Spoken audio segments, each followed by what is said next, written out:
இயேசு நம்மோடு.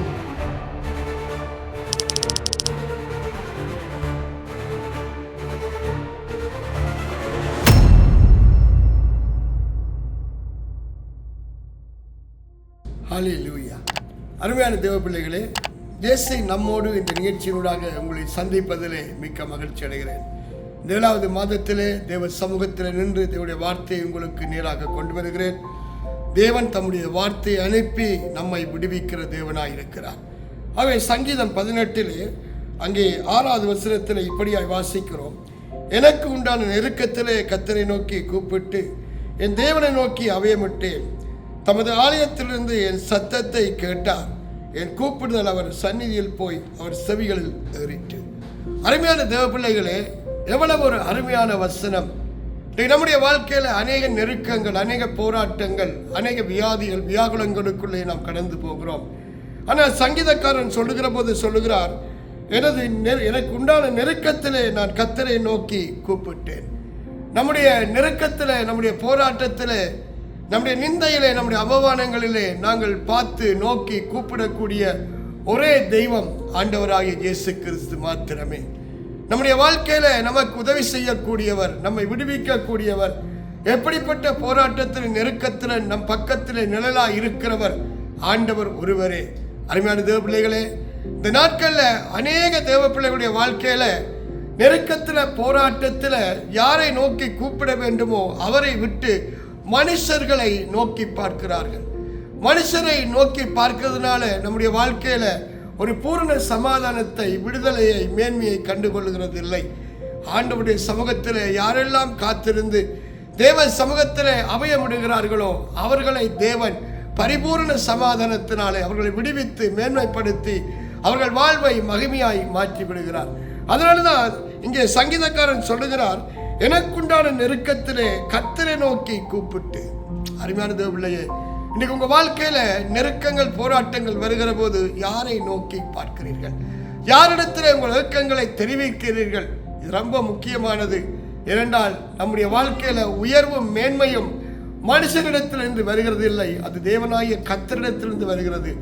தேவனை அறிந்திருக்கிறோம் என்று சொல்லுகிற பிள்ளைகள், நீங்கள் மனுஷனிடத்திலே எதிர்பார்க்கிறனால் நீங்கள் வெட்கப்பட்டு போவீர்கள். வேதம் சொல்லுகிறது, நாசியிலே சுவாசம் உள்ள மனுஷனை நம்புவதை விட்டுவிடு.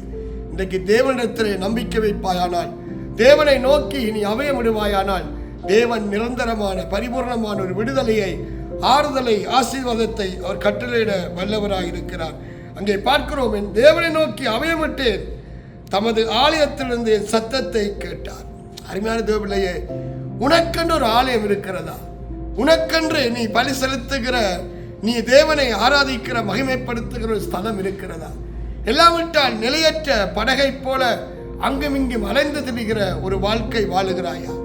ஆண்டவர் ரட்சிக்கப்படுகிறவர்களை அனுதினமும் சபைகளிலே சேர்க்கவில்லை, சபையிலே சேர்த்து வந்தார். இன்றைக்கு உனக்கென்று தகப்பன் ஒரு ஆவிக்குரிய தகப்பனை கொடுக்கிறார், ஆவிக்குரிய வாழ்வை கொடுக்கிறார். நீ நாட்டப்பட்ட இடத்திலே நிலைத்திருக்கிற போது தேவன் தம்முடைய ஆலயத்திலிருந்து உன்னுடைய ஏக்கத்தை, உன்னுடைய வியாகுலத்தை அறிந்து அவர் நன்மையினால் திருப்தி ஆக்குகிறார். சங்கீதக்காரர் சொல்லுகிற போது சொல்லுகிறார், என் தேவனை நோக்கி அபயமிட்டேன், தமது ஆலயத்திலிருந்து என் சத்தத்தை கேட்டார். என் கூப்பிடுதல் அவர் சந்நிதியில் போய் அவர் செவிகளில் ஏறிட்டு. எப்போவாவது உங்க ஜெபத்துக்கு பதில பெறணும் என்றால் தேவன் நாட்டிய இடத்திலே நீங்கள் இருந்து ஜெபிக்கிற போது அப்பா பதிலை கொடுக்கிறார். அருமையான தேவ பிள்ளையே, உங்களுக்கென்று ஒரு ஆலயம் இருக்கிறதா? உங்களுக்கென்று ஒரு ஆவிக்குரிய தகப்பன் இருக்கிறாரா? இன்றைக்கு அநேக தேவ பிள்ளைகள் வாழ்க்கையில சபையும் இல்லை, ஆவிக்குரிய தகப்பனும் இல்லை.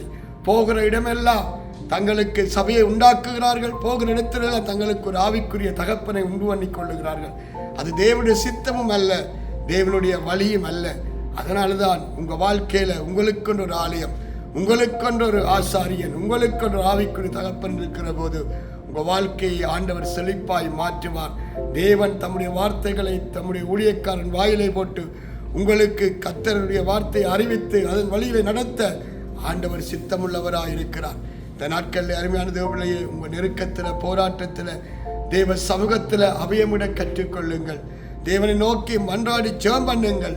அது மட்டுமல்ல, உங்களுக்கு கொடுத்த ஆலயத்தில் உண்மையாய் உத்தமமாய் நடவுங்கள்.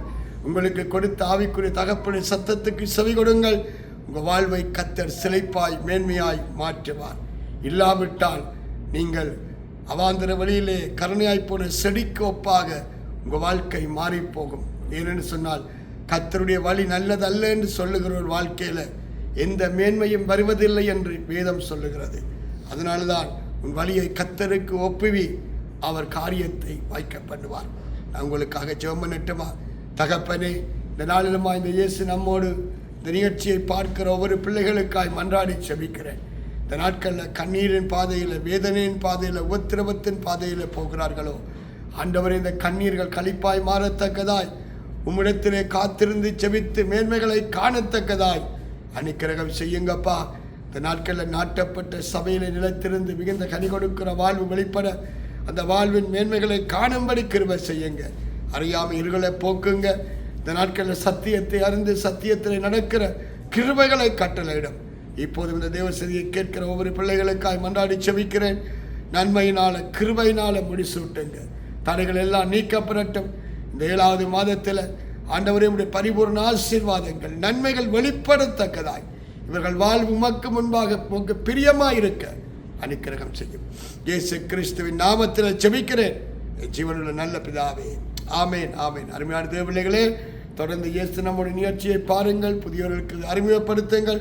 தேவனாகிய கர்த்தர் உங்கள் வாழ்க்கையில் நன்மையானதை மேன்மையானதை செய்வார். கர்த்தர் தாமே உங்களை ஆசீர்வதிப்பாராக. ஆமேன்.